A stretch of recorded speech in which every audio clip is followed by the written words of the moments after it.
Welcome back to Multi-Mind, Mental Wellness for the Multi-Hyphenate. I'm Artis Desjardins, and today we're tackling something that keeps a lot of multi-hyphenates stuck. How do you market multiple services without completely confusing your audience? Because here's the paradox. You offer business consulting and content strategy and creative services, and every expert tells you to niche down and pick one thing, but you're not one thing. You're a multi-hyphenate. Your value is your multi-dimensional expertise. So how do you position yourself in a way that doesn't water down any of your services, doesn't confuse potential clients about what you actually do, and doesn't make you feel like you're hiding parts of yourself?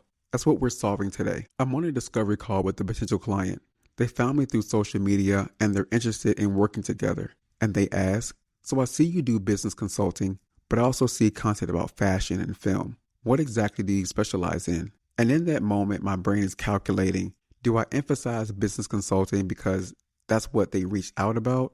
Do I mention my other areas because that shows range? While mentioning multiple things make me seem unfocused? Or am I about to lose that client because I can't give a simple answer? I end up giving some version of, I help multi-hyphenate entrepreneurs build sustainable businesses across multiple ventures, which is true, but also vague. And I watch them try to figure out if I'm the right fit. They're not confused because I'm bad at what I do. They're confused because they're trying to fit me into a single service box and I don't fit.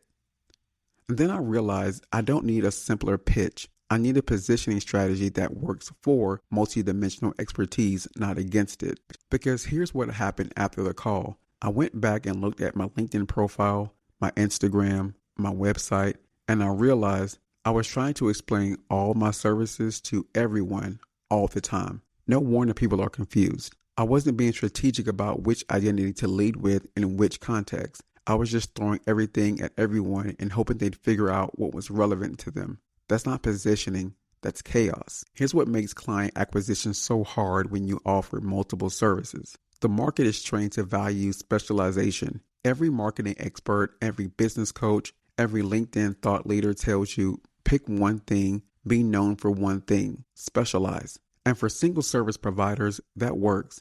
But you're not a single service provider. You're a multi-hyphenate with legitimately different areas of expertise. When you try to force yourself into one box, you end up hiding parts of your expertise, which feels inauthentic, confusing people who find you through different channels, and losing opportunities that could leverage your multidimensional skills. And here's what compounds it. Different services attract different clients. Your business consulting attracts entrepreneurs needing strategic help. Your creative services attract people needing that specific skill set. Your educational content attracts people wanting to learn. Those might not be the same person, and that's okay. But it means you can't just have one positioning statement that serves everyone. Plus, there's the revenue pressure. When you're building towards self-employment, you need clients now. So you're thinking, if I just picked one thing, would I get clients faster? Maybe. But you'd also be ignoring other revenue streams that could sustain you. And you'd be building a business that doesn't reflect who you actually are. The positioning challenge isn't your problem. It's a feature of being multidimensional and a market designed for specialists. Here's what actually works. Context-based positioning. Not one pitch for everyone, but strategic positioning based on where people find you. Principle 1. Lead with what they're looking for. When someone finds you through business consulting content, they're looking for business strategy. Lead with that. Don't immediately dump all your other services on them. When someone finds you through creative work, they're looking for that expertise. Lead with that. Your positioning isn't lying. It's strategic emphasis. Here's how I actually do this. On LinkedIn, I lead with business consulting for multi-hyphenate entrepreneurs. That's what the platform is for. That's what people are looking for there. On YouTube, I lead with business education and strategic frameworks. The content itself demonstrates my expertise. In my portfolio, I showcase creative work for those specific clients. When someone needs fashion consulting or film direction, they're looking at that work. In one-on-one conversations, I assess what they need and position accordingly. If they reach out about business strategy, that's what I emphasize. I'm not hiding anything. I'm leading with what's most relevant to them. Principle 2, the connector statement. When you need it. Sometimes you do need to explain your full range, and here's when. Discovery calls where scope might expand, networking where you want to show full capacity, and content that positions you as a multidimensional by design. Your connector statement should acknowledge you work across multiple areas, highlight the common thread or integrated value, take less than 15 seconds to say, and feel authentic to how you think about your work. Mine is, I'm a multi-hyphenate business consultant. I help other multi-hyphenate entrepreneurs and multi-venture business owners build sustainable systems through business strategy and or brand positioning consulting. Notice what that does. Identifies who I serve, shows what I offer, suggests why it matters, and doesn't force me to pick one thing. Principle 3, platform-specific positioning. Your social media bio doesn't have to say the exact same thing everywhere.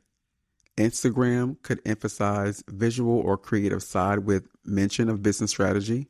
LinkedIn could emphasize business consulting with creative background as differentiator. YouTube could emphasize education and frameworks with consulting as application.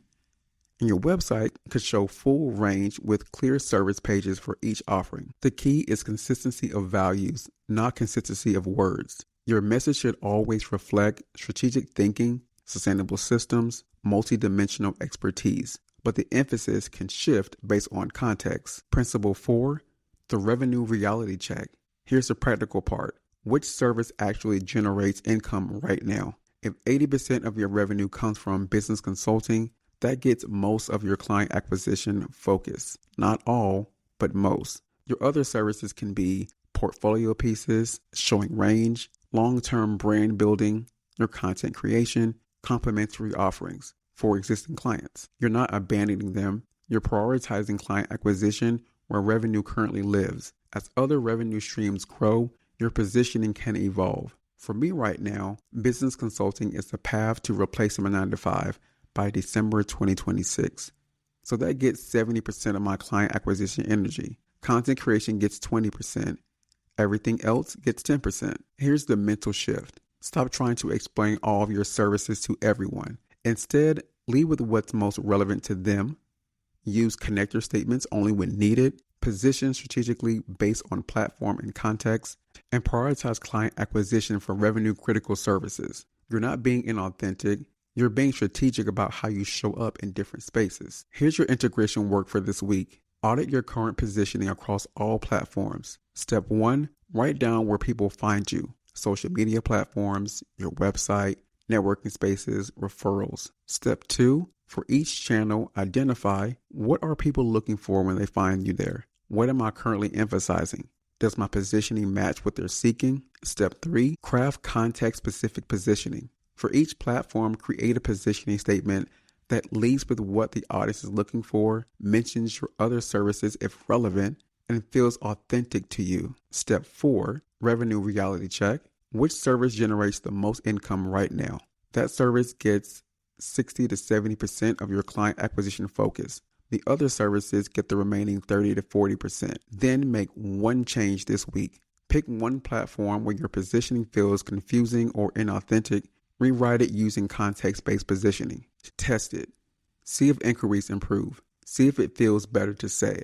You don't need to simplify your expertise. You need to strategically emphasize different aspects based on context. That's not being scattered. That's being sophisticated. Next week, we're talking about intuitive prioritization when rigid frameworks don't fit your reality. Because prioritizing between good options is harder than choosing between urgent and important. If you're struggling with how to position multiple services without confusing everyone, I want you to know your multidimensional expertise isn't your weakness, it's your differentiator.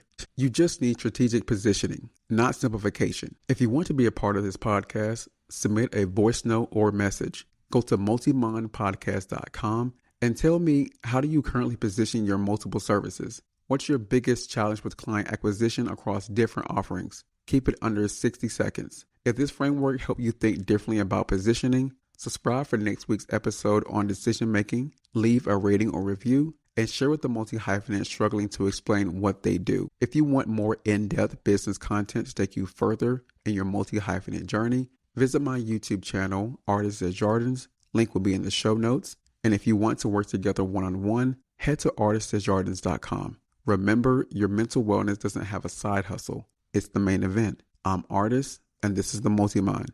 I'll see you next week.